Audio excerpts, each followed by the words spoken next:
Good day, everyone. Welcome to WNY Coaches Training today. My name is Rich Jacob. I'm here with Coach Blair Lipsitz and Coach Bob Bateson, two executive board members of WNY Coaches.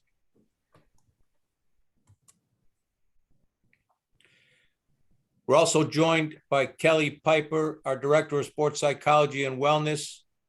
Kelly won't be on this training as she's involved in another event today. Rooted in experience, research, passion, and creativity, the mission of WNY Coaches is to foster excellence in performance and well-being of coaches, athletes, and teams through sports psychology, holistic education, mentorship, and professional development. We're happy to be part of coaching education here in Western New York and beyond. And WNYcoaches.com is our site, and you will have related contact information so we can be a part of making coaching better for you and impacting young lives throughout. So again, coaches, thanks for being here. Today, our topic is imagery, visualization, sometimes used interchangeably. We're calling it the most underused tool in the sports psychology toolbox. And there's a reason for that. And the main reason is awareness. We believe that many of you, coaches, players alike, are just not aware of the practice of imagery and the effects of imagery. And we're going to have this open discussion. And yes, this training is virtual for the most part, and very soon we all hope that we will be in person and create this symposia-like environment. The idea here, coaches, is that we're sharing everything we can share with related resources, but the brilliance in the room is you and us together, and then we can have everyone's vision, hearing from your lens, hearing what you have to say.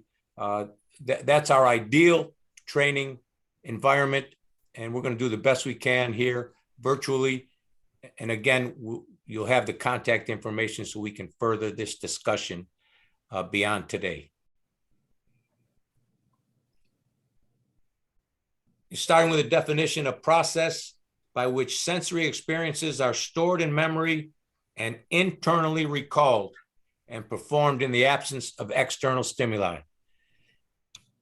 You don't want to say this internally recalled and mental rehearsal, which you hear a lot of today. You just want to say up front that it works, coach. It works. And we want to strongly encourage you to incorporate it into your teaching, into your coaching, and allow your players time consistently. We'll talk about that also today, to utilize this idea of mental practice. Again, to say it again, we're using imagery and visualization interchangeably as we move on today. Start out with a couple theories: symbolic learning theory and bioinformational theory. These are two, not the only two, but two we're going to share today, theories that talk about the use of imagery, starting with symbolic learning theory. So the idea here is, again, you see the highlighted terms here: practice symbolic elements of a specific motor task, then to the muscle activation itself. Now, again, Coach Bateson has a lot in his practice, utilizes a lot of this theory, Coach. And again, I know I always come back to the psychological factors when you have people injured in rehab, but maybe you can start us off talking a little bit about imagery and the use of this kind of theory. Absolutely. It's like you had stated previously, it's a very underused tool because it's a very misunderstood tool. We always think about the physical component first, right? Getting our body stronger, getting our body right, getting quicker, faster. All those things are all part of it, but what applies those things to the next level is is the imagery, the mental imagery of performing, whatever that task might be. It's not limited to any one particular task. I'm going to tell you straight up that, and I have personally have done this through in just some of my lifts. Listen, I had a 500-pound bench. That's not for everybody, okay? But that was not by accident. The training component was always there, but it was the mental imagery of me seeing myself doing it that allowed me to do it. I'll make no mistake about it, because I had missed it several times. And when I got it, the difference was I already visualized myself, truly visualized myself, not just saying it, but really embracing it and seeing myself already doing it. It was already done in my mind. So that's a 500-pound bench lift. Yeah. Now, Coach, and it's on a Sunday, no big deal. Just go back to the truly using the visual. Please go back to that. Because as I said before, I had missed that lift, several times, and it wasn't that I wasn't strong enough; it's that visually I didn't see it being completed. And when I started to really apply that and really put myself into that almost a meditative state prior to it and seeing it already done, I visually saw myself doing it. I got that lift, and I'm using that lift as an example because it was a pretty big lift, right, at the time. But I also have done that on the field. Like before, I would take in my pregame, before we even hit the field in the locker room, and I would visualize. I would go through the schemes and the plays, and shedding the block, and what I would visually see myself doing this. And I actually would look in the mirror, because it would create like I would see like it's kind of strange. I know it sounds really weird until you've really experienced it. And I could see like past myself in the mirror. And that's when I was really tuned in psychologically, not just standing there in the mirror. And if you can still see yourself and not see past yourself, you're not engaged all the way yet. And it's a skill. It's not easy to do. It takes time. It takes practice, like anything, right? Nothing just happens. Everything takes practice and repetition. And those are the sometimes the games I have where you would say you're out in the field playing unconscious. Everything you're doing, you're in the right spot, the right time. It's just like you see that. We've used that term with players. Right? He's on the court. He's not missing a shot. He's unconscious out there in a good way. That's a good thing, meaning that he's not holding himself up or her, right? Mm-hmm. So it's a real tool, underused, undercoached, because a lot of people don't know how to go about it. And it sounds, it is kind of, I don't want to use, hocus abstract, pocus, right? Yeah. Yeah, it's very abstract. It's very real when taught the right way. And we did a little bit of it, Coach, too, when we talked about the first state championship. And it's like, absolutely, but we have to see it done. We have to believe it ourselves before the kids are ever going to believe it. Mm-hmm. Was it Jimmy V that did the nets?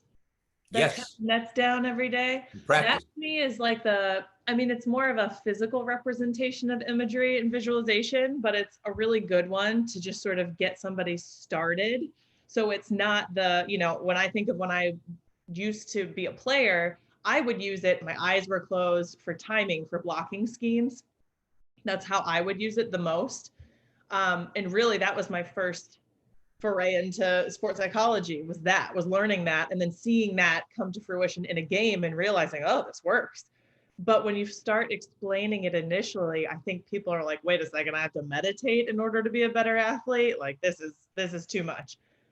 But when you talk about Jimmy V and he's cutting down the nets, it's almost like a lot of times people have a mental block to win that championship. Like they've never been there. They've never felt it. They've put it on this pedestal that it's the hardest thing in the world to do, right?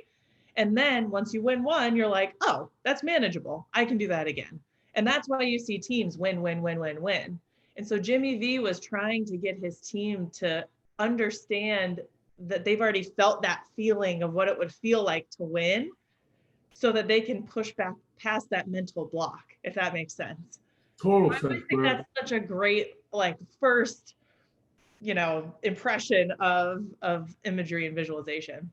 No, Blair, that's a excellent example, because that actually is even a better example, because you break it down to where it does start with a physical action first. Right. We created something physical that now they could see in an imagery. 100%. That was awesome. Yeah. Yeah, well, God rest Jimmy V, and that's a great example. And Coach Bateson, I want the coaches to know out here that was all unrehearsed. Your examples, your personal examples, are also awesome examples of what we're talking about here, and very intense when you spoke about looking past yourself in the mirror. Wow, Coach, I don't think I've even read that anywhere, so I loved it. I love it. Thank you. And that's kind of when you know you're in the zone, because many times I practiced this, and it was just a way of kind of getting myself mentally prepared, because you have to be as, and this is imagery is the mental preparedness of the physical component, right? We always talk about being physically ready, right? Yes. The mentally ready is as important, and it's part of the piece of the puzzle. Correct. I can truly remember the first time seeing like past myself in that mirror. Yeah. It was like a really cool experience. Yeah. Many times I tried it and I'm still looking at myself going, I'm not there yet. I'm not feeling it. I'm not feeling any change. You know what I mean? Yeah. So it takes time. It takes practice, and it takes belief too. You have to believe that in the universe. The universe is what made up of energy. What are we? We're made up of energy. It's the same concept. It will give you what you ask for if you truly ask for it, not superficially ask for it. Yeah. That's right. And what we're saying to you coaches out there is we want you to believe in this. Thanks, Coach. That was excellent. The next theory, bioinformational theory. The example here is, again, like many of us do as coaches, and I'm sure out there coaches that are listening also do this kind of practice. How consistently and with what technique maybe is the next question, but using imagery to come up with various responses to situations that could occur in a game, right? That these situations, of course, are endless. It is not finite list in any sport, but there are many because of our experience, because of what we've witnessed and have observed. Many of these situations we can prepare for, and then how well we prepare for those situations, what decisions you make regarding the strategy to combat and win these situations is another story, right? It's another part of the conversation. But when we create this image for our players to embrace in these situations, again, going back to what Coach Bateson said about repetition and practice, right? If we have this situation A that we're preparing for, okay, well, on Monday we practiced it. An example here is what do you do the last 10 minutes of practice, Coach? Well, we put on the clock and we put situations up there and we practice them regularly. Now, if we did it on Monday and then left it alone for a week or two, then are we really engaging deeply enough? Again, referencing both of you, Coach Blair and Coach Bob, what you just talked about, that's the question, right? There's a question of clarity and consistency when we identify these situations. I think a lot about film here too, for some reason. To think about the preparation, it's really you're preparing your brain to process the information faster, so that you can make a better, quicker decision. And quicker decision making usually leads to more points. So when you watch film over and over and over again, you start recognizing the nuances of how someone does something, right? If somebody in volleyball, you can see if their thumb down, the ball's going to go that way. If their thumb up, the ball's going to come this way. But unless you've watched it and rehearsed that in your mind, you don't know how your body is going to react. So if I'm watching film and then if I start using imagery, and I see somebody's thumb start to go down, I immediately can load so that I can go get that ball over here, right? And so it's a way of, yes, it is mental rehearsal, but you're talking about what your response is going to be physically to that because you've rehearsed that over and over in your mind. And then it's second nature, right? Like you're saying, you're playing unconscious. You don't even think about it because you've watched it so many times, you've rehearsed it so many times, and now you see it happening real time, and you don't have to wait to process to make a decision. You don't have all those things to do, and then you're not late to get the ball. You're there, you're in time, and you're balanced, and you can make a good play. Yeah, it's a perfect example of your first one too, Blair, with the cutting of the net. The same thing. You use the physical visual to create the mental visual. Mm-hmm. Yeah. To create the reaction. Yep. Exactly. Beautiful. Yeah. Thanks. I mean, the higher we get, we all know the higher the level, the quicker the game, the faster the processing, and the faster the decision making has to happen. That's right. And the principles remain the same. Mm-hmm. Right. Excellent. Thanks, coaches. I want to bring, of course, the idea of mindset here, right? And Coach, again, Coach Bateson, you talked about the universe. You talked about believing in it before it can really be true, before it can really be effective for you as an individual coach or for your players. You know, where's your mindset? And again, Dr. Carol Dweck does it so well, right? Let's refer to her, the idea of whether you have a growth mindset versus a fixed mindset. And there's some limitations to a fixed mindset, right? There's some strengths and there's some positives to say about a fixed mindset. But I think in light of what we're talking about today and the idea of continuous improvement and any tool that's necessary to take us one more step or level up, to use a Coach Blair term, the growth mindset fits here. So again, this is about looking in the mirror, Coach. This is about looking in the mirror and say, where is your mindset? Where am I? You know, self-awareness. We talk about self-awareness. We talk a lot about self-regulation, emotional regulation, which again, we're not going to get too far into today, but we have to bring it up here, right? Because it's part of what we're talking about in the utilization of this great tool of imagery and visualization. Yeah, I'm going to hear two good examples of that. Fixed mindset, basically you're dropping the anchor. You're dropping an anchor and that's where you are. Mm-hmm. Growth mindset is anything's possible. Yep. If you believe anything's possible, that's when you see these teams and they get to the Final Four, they win a championship when no one thought they would, because their mindset was right from the top down. Yeah. You know, from the top down was like, we can do this. Why can't we? We're capable. Yeah, it's important that you say about the collective too, right? Because let's not get too far into Gestalt either here, Coach, but right, we know that we're all stronger together.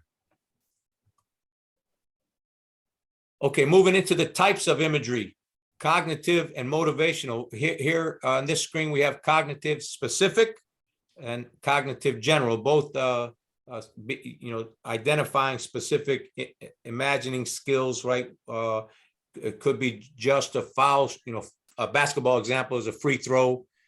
We have every other part of your game is on point, but here you're shooting 40% from the free throw line. You're missing 6 out of 10 shots. What's happening there? So we could utilize a cognitive specific approach here, imagining you with your technique, with your form, and moving up to 80 to 90% on the free throws, and using it generally speaking. And again, this is general talk. These slides are not meant for detail, right? Just to spur our conversation and our discussion. But the idea of thinking strategy, thinking win, finding a way to win, right? We all, Coach, I know we don't have to ask each other, is that something we want to do, is find a way to win. That's what we do in building our strategies.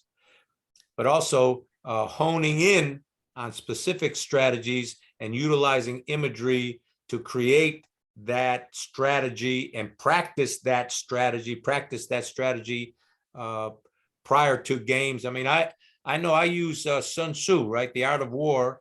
Before every game, I have a little app, you know, thank God for our modern technology, right? I have a little app on the phone with all the principles of Art of War, and I'll scroll through that prior, you know, getting prepped for a game, and depending on the strategy of that day, I'll identify one of these concepts of Sun Tzu's Art of War where it connects, and it helps me to imagine these strategies. So I know I've utilized that, and I know I believe, using that term again, coach, that it helps. It certainly helps me prepare for a game as a head coach.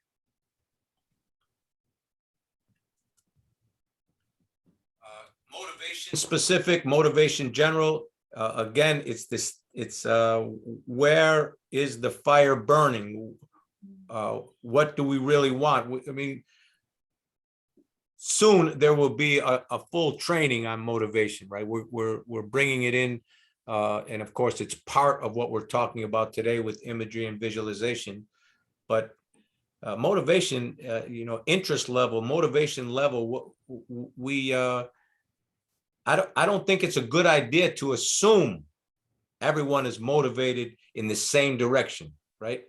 Everyone is an individual. We celebrate again the individuals as part of the team, and we would hope that we, you know, foster the same goals, and we have common goals as a collective. That's always part of the goal as coaches, but it doesn't always happen. So, coach, this demands you to take time and get to know each individual on your roster. I mean, this is, and how much time do you take? How much energy do you take? What approach do you have to building that kind of relationship where you can even have a good sense of what's motivating each individual? So, and then you could take that sense, if you will, that knowledge, that information that you have about each individual, and then work to motivate them, to get them to a point where you could use this, right? You can use this tool of imagery in that specific motivation. I'm not sure if I made that point clear. Maybe you can help me, coaches. No, when I think of intensity management, I always think of this one tool that we used when I was coaching for our athletes. Volleyball is one of those games. It's very fast. The momentum shift can happen like that. Basketball, you know, so many sports are like that, where you really have to control the momentum on your side and find a way to keep the intensity on your side. And 1 point loss of focus can be 3 points for the other team, right? And somebody's got to get to 25 first, and you want to be that group. So what we used to do in our gym, I would always harp on our team to bring it in, you know, everybody bring it in after every single point. And not only bring it in, because you see every team do it, they come in, they, you know, touch each other's backs, and then they all go back and they get ready for serve receive. But I said, if you watch, and this is what we did, we picked Olympic teams, national championship teams, all these different teams, and we watched them at the highest level. What do they look like when they come into that huddle in between every single point? They're here. I mean, they're not just coming in and saying, all right, good job, let's go on to the next one. They are so locked in. They are so focused. They're looking at each other directly in the eye, and they're saying, the hitters are saying to their setters, that's a great set. And it's just that intensity, that constant intensity shows your teammates that you're showing up for every single point. And if you're not fully there, the intensity you're getting from your teammate is going to come off, and you're going to be like, all right, I need to step it up and, you know, bring what I have into this because everybody else is all in. And so that's just like, it seems so simple and so little, but that was something with every team that I ever coached, that if you're going to bring it in the circle and the huddle, whatever it is, you need to be there.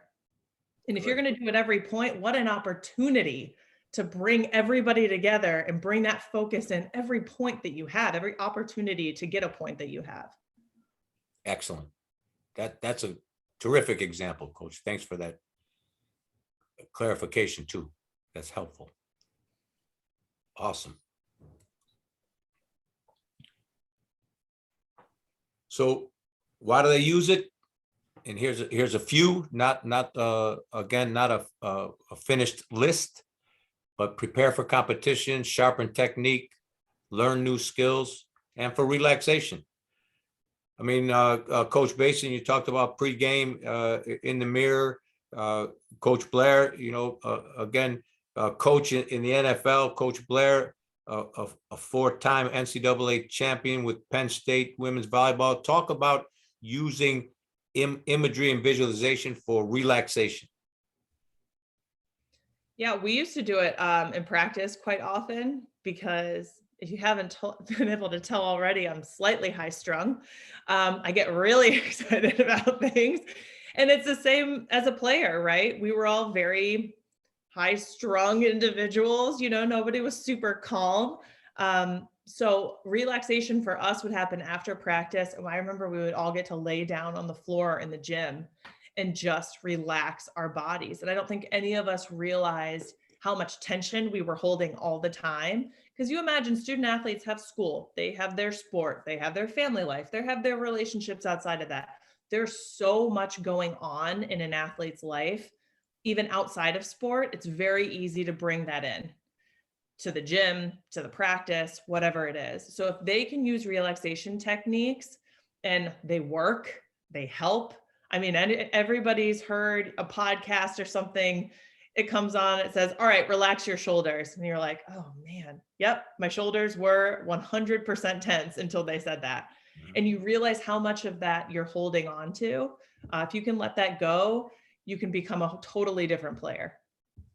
Great. Yeah, that's a great point. We use it, Coach, as you remember, we integrated that into the pregame before we actually went on the court. Yeah. How you see some teams just like, let them set, they got to settle down, they got to settle down. Well, that's because they came out all amped up, and they didn't really put that meditative relaxation state together. It doesn't mean to shut it down and not be ready. It's the opposite.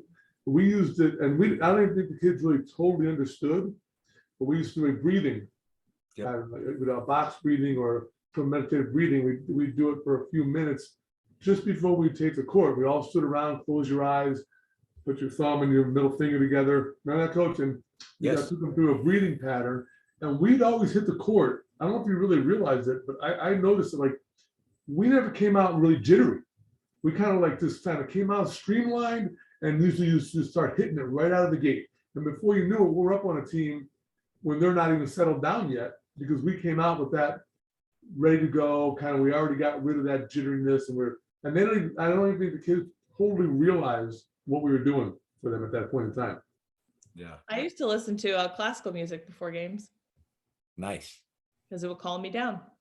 There you go. Right. Yeah, a lot of people use classical for in the weight room too, believe it or not. Mm-hmm. Yeah. Yeah, it is. It's about finding what works for you. Exactly. There were athletes on my team that were naturally much more calm, and so they needed something else. I'm sure they listened to something different, but you kind of find what works. Yeah, and as a coach, you try and a few things, and get some feedback. Mm-hmm. Have that open communication about this is what we're trying to accomplish here, and then try a few techniques, and everybody put our hands in, everybody's common, everybody's agreed, and we identify it and then utilize that. Great. Thanks. Again, incorporating realism, creating the image that is as real as actually executing the desired skill, right? Proper images involve clarity, vividness, emotion, control, and a positive outcome. There's that idea of accentuating the positive in your coaching, right? This goes all the way back to your coaching philosophy and your approach to discipline, for example. But this idea that proper images always have a positive outcome. It's not, I don't want to miss, or there's no don't here. It's all thinking win. And again, I know that's a little bit of. I'm going to interject real quick, Coach, while I'm thinking that, but that right there is exactly the difference of of the imagery you see. You want to image yourself doing the right thing, the right skill, the right move, Right. not think about doing the wrong thing. When Right. you think about, oh, I don't want to do this, oh, I don't want to do that, that's what you're going to do, because that's what you just brought to yourself. That's right. And so it's a perfect example of the imagery has to be a positive direction with it, and not asking what you don't want, ask what you want. Yes. Exactly. Thanks, Coach. And when you find it, hold that thought. Right? That's the repetition. We have positive self-talk. We have you know, I Van Morrison, okay, he's not a coach, but he is kind of a coach. And he has that song, Back on the Corner Again. And many high-level performers, right, have so much positive experience, but they get to a certain point, right, coaches? Some athletes get to a certain point and they break down at that same corner. That's where the back on the corner again here. So what do? Well, we encourage positive self-talk. We encourage an alternative way to contend with that point in your performance. And coaches, we have those too. I know I do. Right. So we're getting to know ourselves. We're open mind. We have an open mind. We're always looking to get better. Yes, yes, and yes. But when we find that place where we struggle, what are we doing about that? How are we going to incorporate that positive outcome mindset? And when we find that and it works, that's where the hold that thought comes in.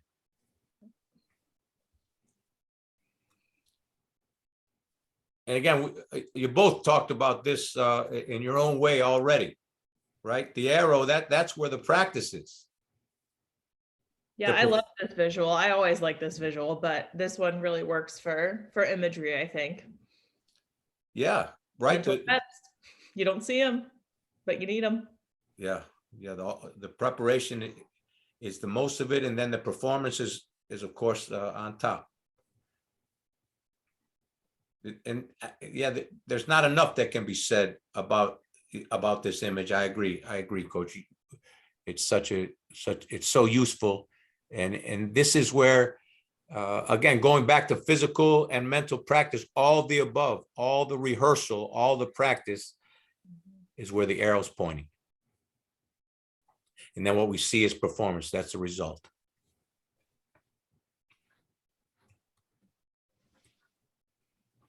Yeah, we want to talk about our mental studio. We all have it. We all have one. So we're encouraging coaches to you know, this slide, any related image that can help us convey to the individual athletes that, hey, we all have this inner theater. You have this mental, we have to have a mental studio. So what are you drawing on that mental studio? Where do you want to be? Where do you want to go? And be specific. And one at a time, right? We do have to remember the turtle.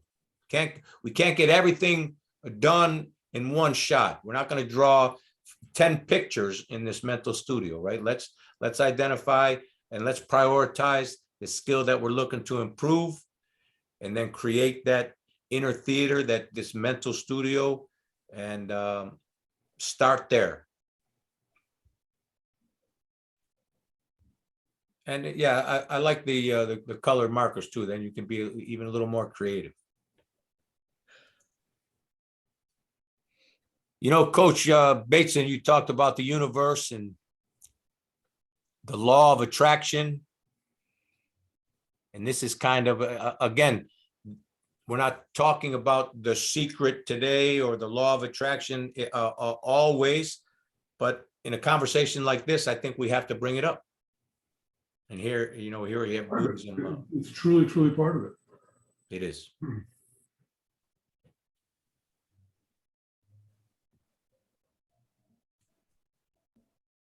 Coach, are you you in this photo?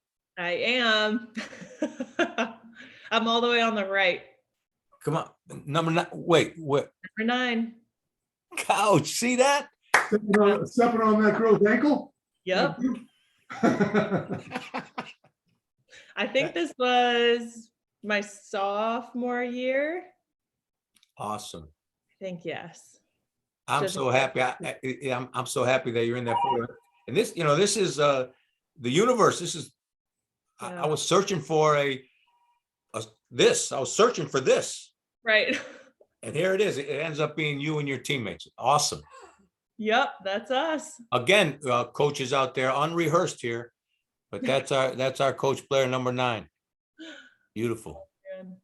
Yeah, well, it was a good run for sure. Yeah. No. Who was this against? Let's see, sophomore year. Hold on, I have to look at it. Let's see. Year 1, we were in California in Sacramento. Year 2, was this Texas then? Okay. This must have been. Awesome. I want to say this was Nebraska. Weirdly, though, yeah, I think this was at Nebraska. Okay, great. Oh, and I think Nebraska lost to Wisconsin this year in the final, right? Yeah. Wisconsin's first. I believe it was their first this year. Yeah, I think it was their first too. Yeah. Yeah, and they've been a huge player in the conversation for a really long time. So I'm kind of surprised it was their first because they've had such a great team. And the Big Ten, really, it's exciting to see volleyball grow like that. When I was first starting to play, all the top volleyball teams, everybody said was always on the West Coast. And so now it's just so spread out everywhere, which is really, it's cool.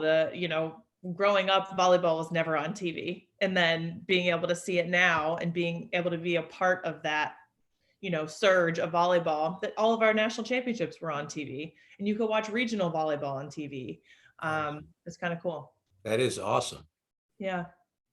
And again, here, there's so many benefits as we've alluded to throughout today's training, but this, allowing the athlete to enter in a situation they have never physically experienced with the feeling that they have been there before and achieve whatever they are trying to achieve.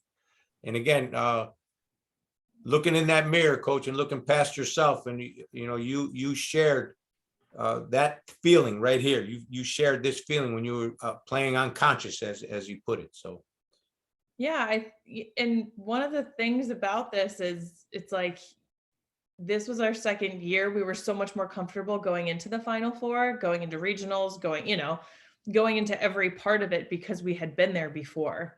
And I remember our first year going felt surreal because you don't know what to expect, maybe. And then once you win that first one, I think going back becomes something that's more manageable in your mind. You can visualize what it would be like. You're not nervous. There's not that mental block. And so every year, of course, it's a new team. There are new challenges, all of these things, but we're speaking to that imagery and visualization piece of it and that mental rehearsal, and being able to have those already really gives you a really big leg up once you move forward. So it's just another reason that works, that imagery actually does work. Yes. Yeah, and that's why you'll see teams more at the pro level bring in players that have already experienced championships. Exactly. Try to bring that influence and image to the other players, so it's not as surreal a feeling the first time, because it is at any level. And every level, that even coaching, when I was coaching, if you're recruiting and it's between a kid who's won 6 championships with their club team or somebody that's maybe never won, but they're the best kid on their team, you're probably going to go with the kid who's won a lot because they know what it takes.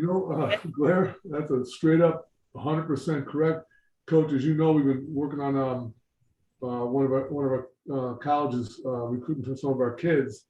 And the fact, one of the things I brought to the school's attention was, hey, we have 2 kids here that you need to recruit because they played on 2 state championships. Mm-hmm. And that sparked that coach to say, well, all right, I'm even more interested in these kids now because they've already experienced something like that we're trying to get to. Right. So that was that really helped in the recruiting process when coaches understood that. Yeah, it's just another level of confidence, right? Like anything else. And of course, that can be built in an athlete, but it does help to have a couple athletes on your team who've already been there. Yeah.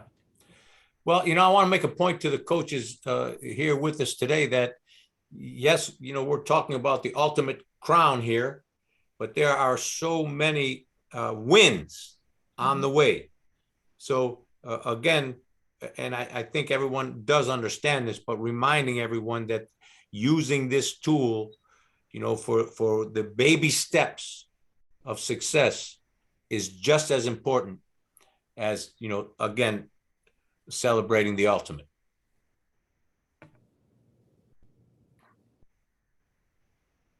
Just continuing on with the benefits, helping train athletes in skills like stress and distraction management. There's a lot of being immersed in the now in sports psychology, right? There's a lot of what does that being in the moment, erasing the mistake, moving on to the next play, these kinds of things that are necessary for success that we could utilize this tool to help.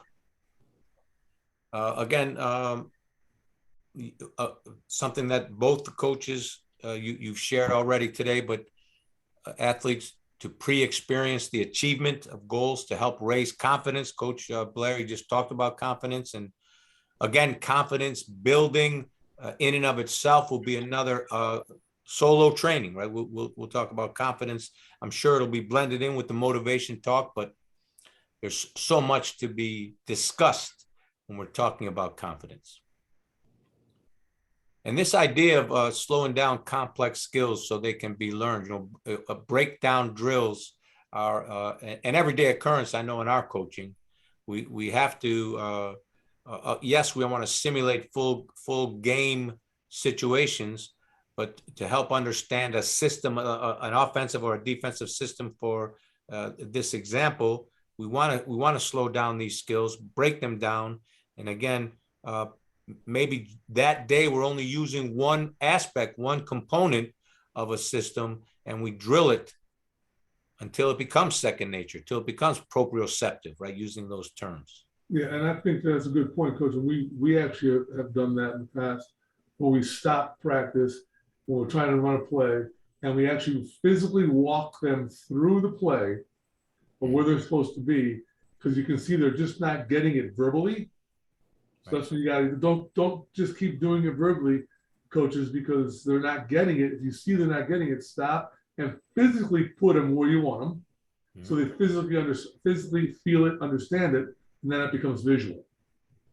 Yeah, and it brings up learning styles, right? Everyone learns differently, and again, going back to the uniqueness of each individual on your team. Yeah, Coach. You're not the scientific doctor here, but you are the head coach, and you have this great responsibility and this great opportunity to maximize everything that you have inside of each and every individual. So learning some of these aspects and learning some of these idiosyncrasies of each individual is only going to help you foster that climate, that motivational and successful climate. We used to even in preseason go through and do skills, individual skills to build up to team, because a lot of times you would realize somebody's got a funky way that they set a ball or whatever it is that maybe once we get going faster, we won't be able to go back and fix. So we're just going to hit all that stuff in the beginning. And then that way, when we go back and we're in the middle of a drill, we can say, hey, remember, get your thumbs back. And then that way they have that cue already and they know what you mean by the cue. Speaking to what Bob says, if they don't know exactly what that cue means, it's useless. And if they can't immediately in their mind say, oh, I remember what that feels like, I remember, okay. And then that's how I'm gonna make it a little bit better. Right on. Thanks.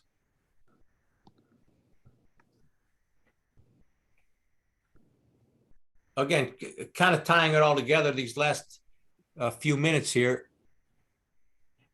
we have to identify one at a time, the event, the skill, the moment in your performance. And then we want to write them down. Writing them down is another way to repeat and incorporate into your own thought process what you're trying to accomplish. Do you guys do journals for your athletes? We do. Well, we give them a notebook Mhm. right in the beginning of every season, and then we ask, sometimes give them the homework, come back with whether today's play or the plan for winning the next game. I don't think, I know that we haven't done it enough. We give them the notebook for sure, Yeah. give them some homework, but I think if I'm saying that how I want to improve our coaching is to utilize that even more systematically, perhaps, again, every second week or whatever the case, but absolutely do the journaling. How about you guys? Yeah. Oh yeah, definitely. And I think at every level, excuse me, that's going to look a little bit different. Yep. Mm-hmm. Yeah, I think so too. And, I've had some great reports coming back out of that notebook. I've had people demonstrate a clear understanding. Other people demonstrate that they didn't really understand it, which helps, again, helps the interaction and helps to assure that there's clarity, which is really important. I mean, coaches, we all have some great ideas and some great parts of our plan, but we have to check for learning. And this is one of the ways to check for learning here. You have to make sure everyone's on the same page. And again, easier said than done. We understand that.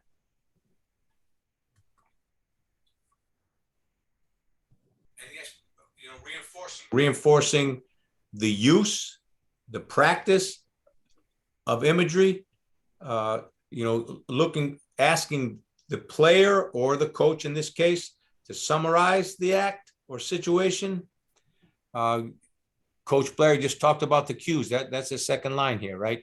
Sensory stimuli, colors, movement qualities, and emotions. What are the cues that we are in that moment or at that place where we're utilizing this skill?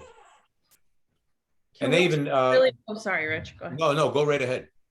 Can we talk a little bit about how we can use imagery and visualization to help someone with their emotional state? Because a lot of times there are athletes who maybe have, crazy nerves right before they're going to serve receive or right before they have to take a free throw. What are some of the things that you've worked with in the past with athletes that, maybe get too nervous and miss their free throws?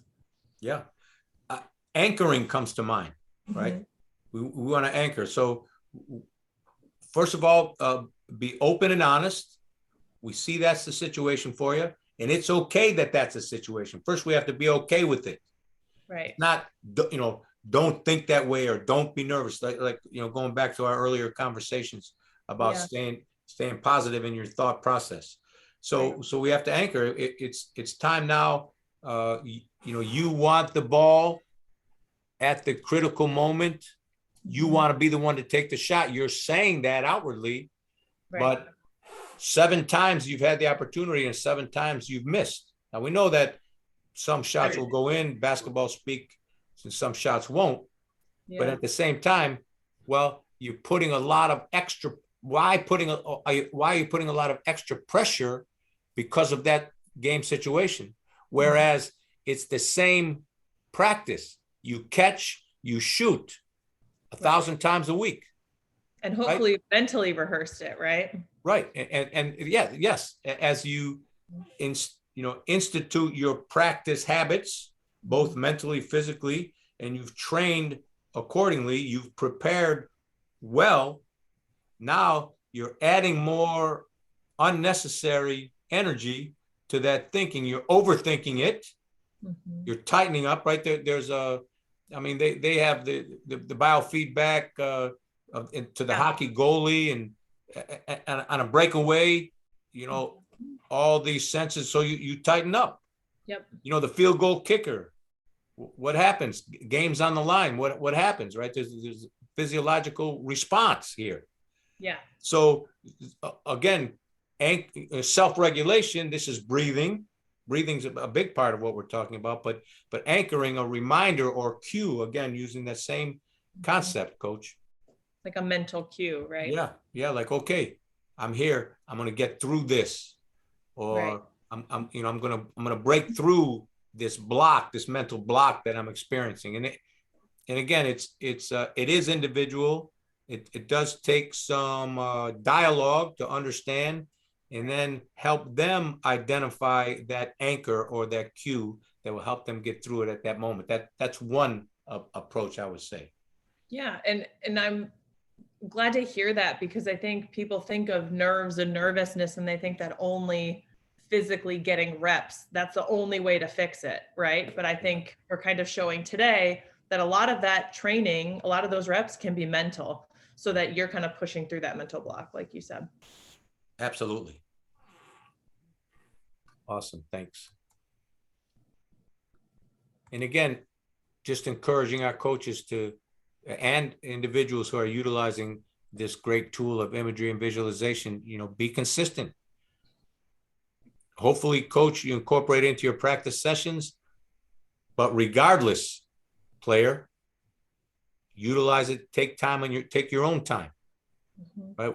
That whole thing about when no one's looking, you're taking that extra few moments to practice this skill, because as we've all said, it is a skill. It's a wonderful tool and it's a skill, but needs to be practiced. And that's the important part right there, Coach. And I think Blair hit it on earlier. I think I want to leave a message with the coaches, because the first thing they're going to think of with this type of tool is like, how do I utilize that? When do I put it in? Right? Because it's kind of abstract. Well, it is very abstract.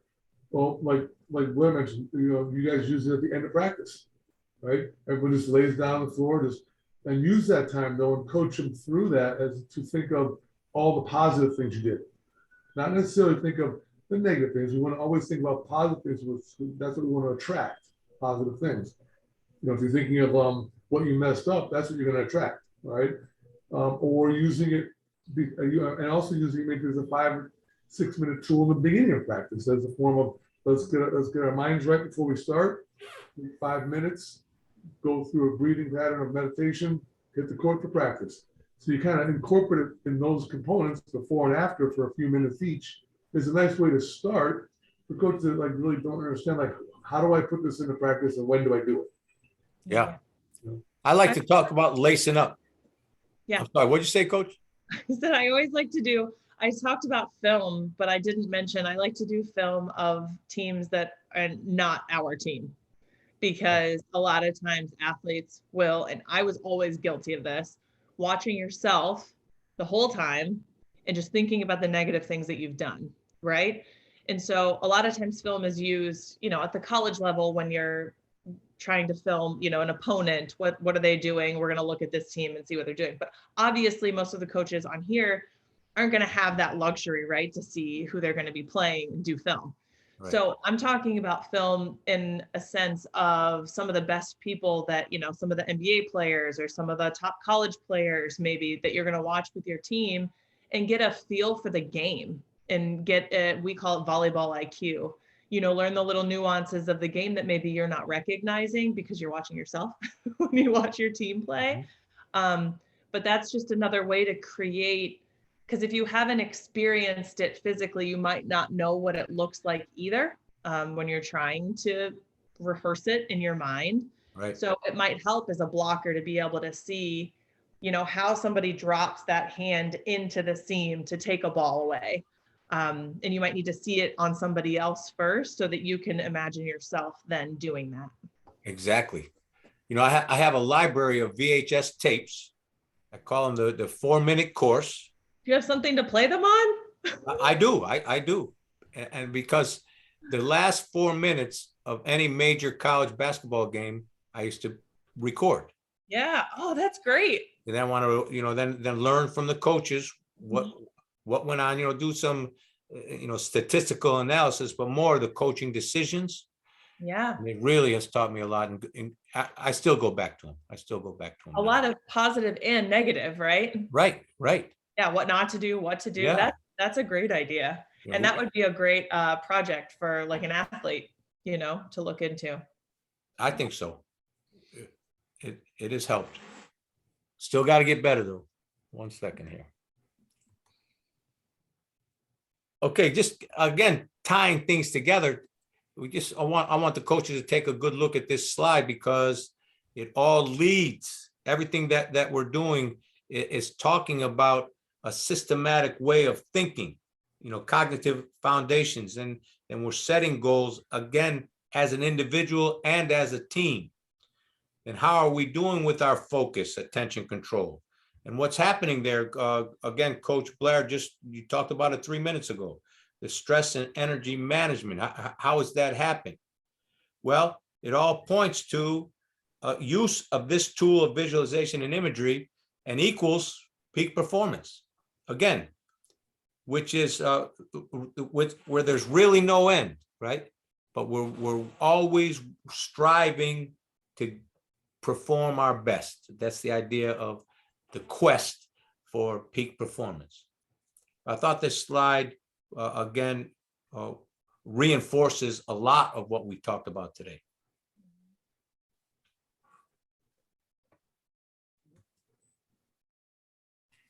Okay, coaches, we want to thank you for listening here to WNY Coaches.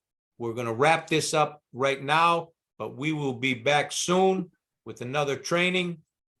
And again, our effort to build a coach's psychological toolbox. Let's work together to protect our young through sport. Thanks for listening. Take care.